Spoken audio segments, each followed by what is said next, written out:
Welcome to another Emporium of Pop in T-Dog's brutal basement. With T-Dog. That'll be me then, and with Albert. That'll be me. Yeah, from Pop Dissects.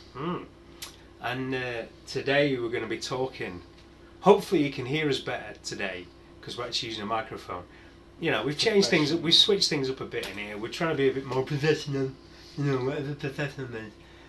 But you know, I still feel like you're a bit far over there, Al. So I'll come in. I'll come in. We're all together. As you can see, like, even where my face is, technical issues and all that, even where my face is near the record, look, you see all that screen you've got? Oh, yeah. Okay, yeah. That's fine. So, yeah, that's cool. So, anyway, so obviously we've done some interesting videos, haven't we, recently? We hope you guys really like them as well, because we've enjoyed making them. It was fun. I was going to say, the last one was a bit dodge. We got some things wrong, didn't we? That's my fault for editing. Yeah. So. Well, it's everybody's fault, basically. But yeah, it were a bit weird. I think mainly because Dr. Dom just tried taking over the show. But he did, didn't he? But you know, we enjoyed talking about you know, stoner rock and all that kind of vibe, and obviously Pepper Keenan. You know what I nearly said. Moving on. Private joke. Yeah. So apart from that, yeah, we've had a good time. It's been awesome, and we want to talk today about a bit more about in depth about music and what we do. Yeah. Yeah. And just a bit of an introspective look on us as. See, there you go with the big words now. Introspective. Oh, sorry. Oh, sorry. Oh, sorry, man. I'll pick a different word next time. Please do. Go on, what you were saying, introspective look. An introspective look at us, as in we are Shadow Soul. That's our band. Shadow Soul. Our bassist isn't with us, obviously. Yeah, bless him. Gary Spooner. Shout out to Gary Spooner. Love you, man. I'll be dropping his band Terminal Sun in my next video. So look out for that, guys. Awesome band, man. Oh yeah. But yeah, so Shadow Soul and a bit of a personal kind of relationship we both have with music. Just so that you guys can get to know us a bit better than what you see on camera. Yeah, so, like I said, we've talked a lot about the whole, you know, desert rock thing, and it very much listening to all that kind of music. That's all I've been listening to for the past few weeks.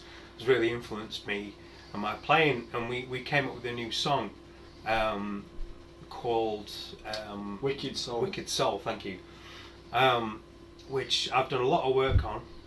It's all on GarageBand, but actually using this microphone, which is an amazing piece of kit, and it's amazing how, you know, actually using a PA to plug it in, you know, so you can use the phantom power into iPads. Things I should have known a long time ago. I finally worked out recently. But you see, there was no such thing as a GarageBand when Tim was born. Not when I was a young whippersnapper, there wasn't. Little snapper whipper. We are actually going to, at one point, I think we should talk about 4-track recorders and stuff. Oh, that'd be And fun. I've got some old That would be 4-tracks fun. and stuff we can dig out and have a look at. Yeah, that'll be funny because there's some stuff, man. Yeah, look at all like old school recording, and we are actually as well going to be doing. Anyway, we can talk about that another time. It's not all about Shadow Soul. If you do want a tech video, then hit me up. Yeah. So anyway. We, like I said, we've been writing this song called Wicked Soul, and we just wanted to talk about it tonight, and the process and everything, and how, you know, it came about, and I feel really attached to it because it's about my wife, for a start, and our relationship. Yeah, well, you know, it is though. It is a heartfelt thing, man. I mean, I love her to pieces, you know, and I can be a very bad man at times. You know, I'm not an I can act like an sometimes. And, you know, she puts up with a lot, and yeah, this is one for her. But with the whole sort of desert rock vibe, I guess kind of put through the Shadow Soul machine, if you like, of what we do. So, yeah, we're going to look at that song. So yeah, this is a song that I've been working on. It's really exciting for me when I get to play record new stuff. I sort of, with this intro, I kind of thought, like, I wanted the main guitar to kind of get lost in other things going on, and it have like a dark edge to it. So it gives you the, you know, sense that something's coming. It's building to something, which is the main riff. Maybe I'll turn it up a little bit. Yeah, knock it up.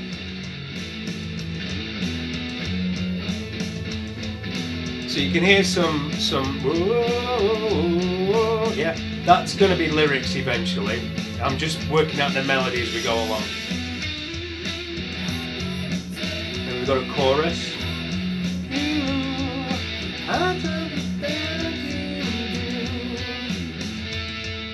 I'm not insane, I live for you. When just the things you do. I'm going to rewrite the drum track to this, so it's going to have some fat ass stuff in there. Yeah. Well, yeah. By the way, the drums are all GarageBand. It's just, you know, a drum loop thing. It's a DAW program. Yeah, it's cool that. But yeah, I wanted that sort of bouncy vibe, and this is the only way I could really get it.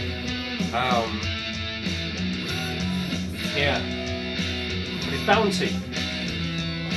But the drums won't always be this, exactly the same as this. It's got that hypnotic kind of beat behind it. Yeah, it's got to be hypnotic because it's stoner, isn't it? But this bit, so you've already heard, but it's beautiful. Even if I do say so myself. Sorry if I sound big-headed, but I'm really enjoying doing this. And yeah, the cool thing is that I recorded this in the lounge when my baby boy was asleep, and I recorded the whole section just while he was asleep on the little armchair. It was a beautiful thing, you know, it really was. And like, also this kind of demonstrates the musical and kind of almost mental path the both of us have been taking this past couple of weeks.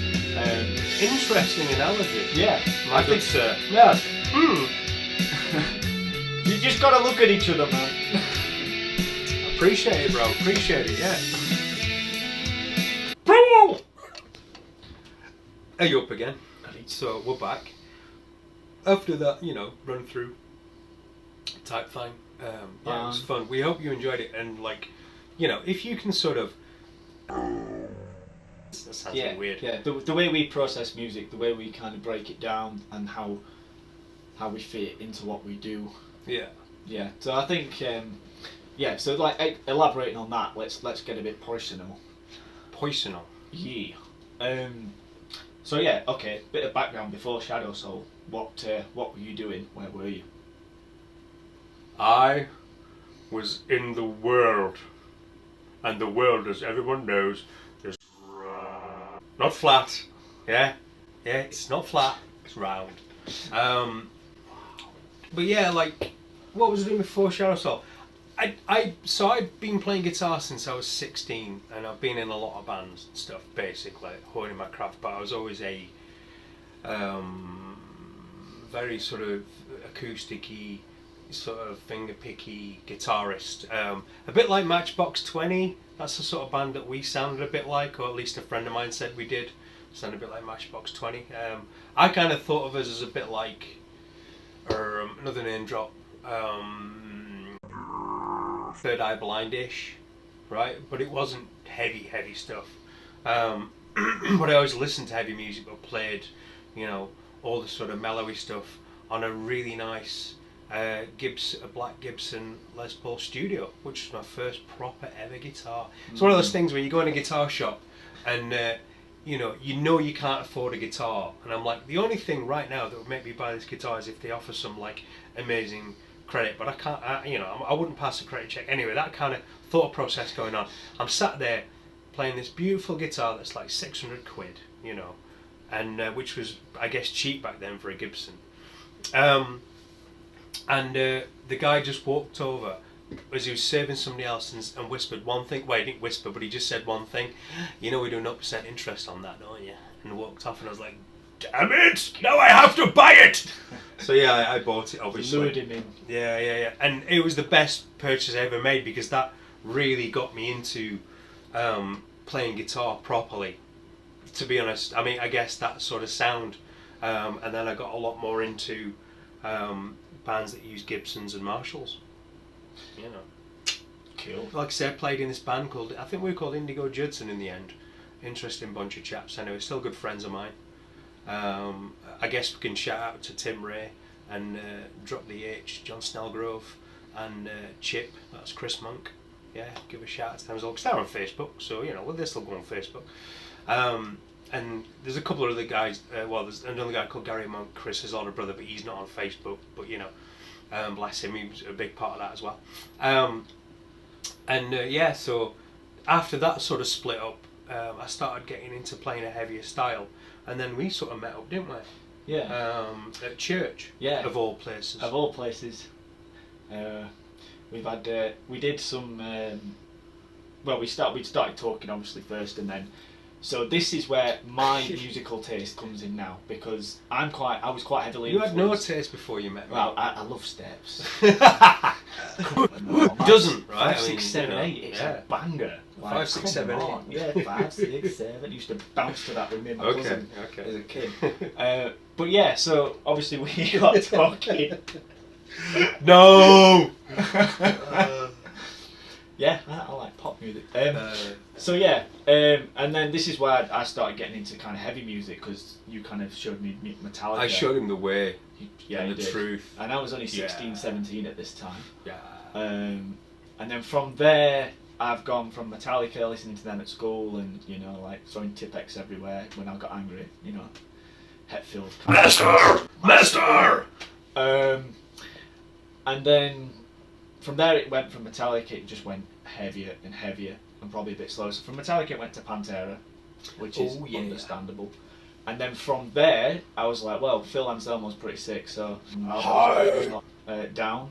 And obviously, it's led to this. I mean, I do like other elements of metal and other music. I don't just sit in my room playing the same 4 albums every day. But actually, I do at the moment. I do at the moment. But so yeah, Angel Dust is one of them. Next video. Yeah. So yeah, Keep going. I was adamant that I Adamant? Adamant. I was adamant. Alex was a piece of porcelain. Piece of porcelain. Yeah. Okay. You know Adamant made toilets? Oh, I've seen it. I've seen Yeah, it. Yeah, you've seen it. Yeah, I've seen that. Yeah. Seen that. Very Yeah. talented guy. Yeah. Check him out. Yes. So yeah, up all my life I've been bashing stuff. I've been Keep going. playing pans and kettles and all sorts, whatever I could get my hands on as a kid. So, and then when I was 14, my mum and dad very graciously bought me my first drum kit, and I had that for 12 years, believe it or not. Bless them. Changing cymbals and a lot of skins. I think there was one point I got angry where I actually just went hell for leather at the snare skin and punctured it. But Easily done. yeah, well, when you're 17 and everything's raging, you're gonna have to do something. Yes. Oh, yeah. Yes. Dr. Dog is with us. What are you doing here? This is Well, Tim's. I just wondered if you were going to talk about the song again, or you're going to keep talking drivel, young man. Do you need to go back to Cecil?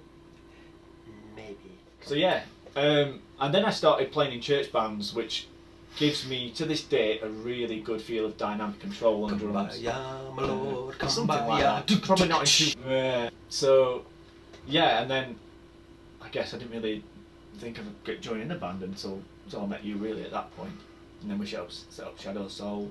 We were writing every other day. We went to the pub. we wrote that song in the pub. Yeah, we wrote. It's what's it, Black Soul, as it were, the old band name. Yeah. So, and we wrote the song Black Soul, like in the pub over a few whiskies, whilst the quiz night was going on, and we weren't joining in. We were just on the fringes, as it were. Yeah. And they're announcing the scores, and this guy comes like, Team Barumbo. And that has stayed with us for about 11 years. Every pub we go into. In fact, we even did a quiz night just before. And we were called Bar Rumbo, Yeah, so not actually. It's the name. Funny. It's what Shadow Soul goes under when we don't want to be recognised. Exactly. It is. It's like when it's just me and thee up on stage at open mic nights. Yeah, we are Bar Rumbo. Yeah. So Can't say that. no, and then this dude decided to go to America and leave me on my own. It did. For a time. It did, but it was good for him though. I basically just sobbed. And then I got in touch with a few people, got into the music scene, started hanging about in bars and clubs and mixing around. So we obviously knew some people already. So people like Thomas Ozzy Osbourne, Blitzo, Luke Jennings from Regulars, and we were in that crowd of Now Kingdom, and hanging about just before he went to America. So I thought, well, and then Blitzo actually mentioned somebody called Dean. So shout out to you, Dean. We started up like a psychedelic rock thing, and it was very Sabbath-esque. Like, I think there's a couple of clips on my old YouTube channel, so I'll link them at the bottom if you're interested. But he never really had a name. It never really took off. This was about 7 years ago now. So, and then after that, I don't really know what I did. I think I just went, because I went to London shortly after that for work. Yeah. And that didn't pay off well. So I basically put drums down for about 4 years until about 2016 or when you came back. Yeah. I didn't realise you weren't playing drums at all. No, I weren't. I was just working. Cool. Wow. So that kind of had a negative effect. Well, you've been up for it since then, brother. Oh yeah, definitely. Definitely. I'm getting my grade 6 at the end of the year. So yeah. Then you came back and we just picked it back up, and obviously you've been writing in America. I had, yeah. Yeah, I was writing with a guy called Alex Allen. He replaced him. Yeah. Well, no, because he wasn't a drummer, so he didn't replace you. But it was fun jamming with him. Yeah, we wrote some very interesting stuff. We were going to write and record. The idea was to write and record a concept album. But yeah, we didn't get nearly halfway finished, to be honest, because it was so hardcore. But it taught me a lot. It taught me how to focus on my vocals, because I did a lot of singing in America, a heck of a lot, and it really got me to, get to a better level, I think. It really helped. The way what I meant to say is the way he guided me through that. He'd have the tuner set up on the recording, so he could tell me if I was in and out of key, which was really helpful. Cool. Did you guys have a name over there? Lamb versus Dragon. Yeah. Yeah, that's it.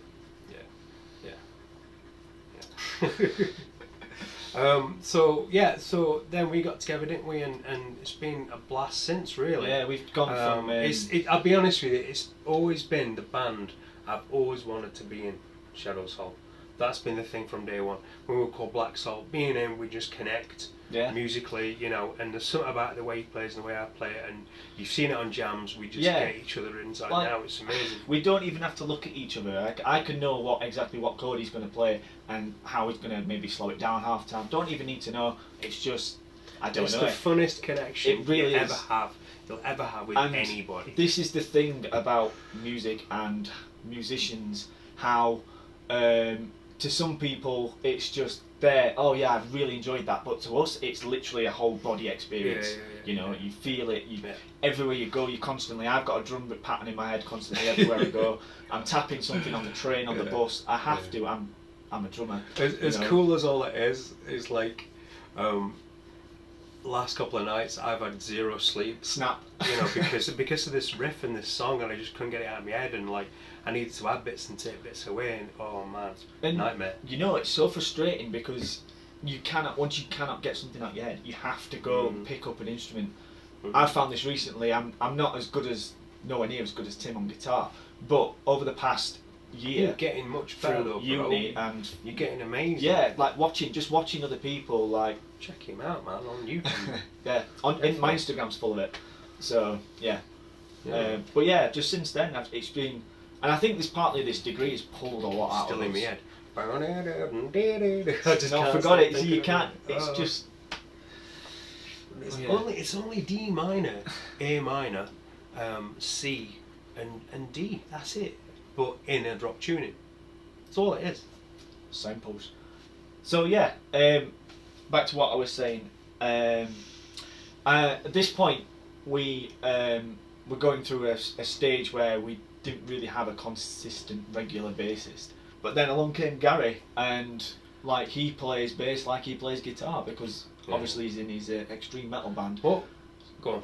Go on, no, what you I was going to say what was crazy about Gary was a song that we are going to drop at some point. And obviously, this isn't just about us. This is an employment pop thing, but we just wanted to talk about this tonight. Yeah. Because it's fun, and we hope you enjoy it. But the point is that so a song I wrote called Angel, which is about my mum and dad both dying of cancer, which is obviously a very important song to me. And again, is one we're going to record on Reel to Reel. We'll drop Tim's SoundCloud and my SoundCloud in the descriptions. Yeah, it's lovely. And the thing is, like, about a song, because I'm not a bass player either, but I play bass on tracks, you know. And the bass line that I wrote for that song, when me and him jammed on it, he played almost the same thing. And I was like, this is the guy for the job, man. Yeah. Totally, you know. He passed with flying colours. Yeah. This is something we wanted to do. You know, I believe this is something we wanted to do. Like talk about ourselves and how you know this trip we've been.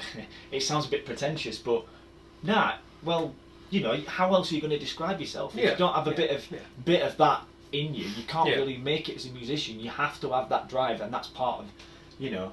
We're not sounding big-headed, but other musicians can relate. We're being ambitious, and that's what you've got to do. Yeah. And this is passion coming out now. Yeah. Like I don't know if you can tell. Like, are you being passionate? I'm being passionate from the heart. Right. So so that's it for tonight. Really, we've enjoyed talking about this.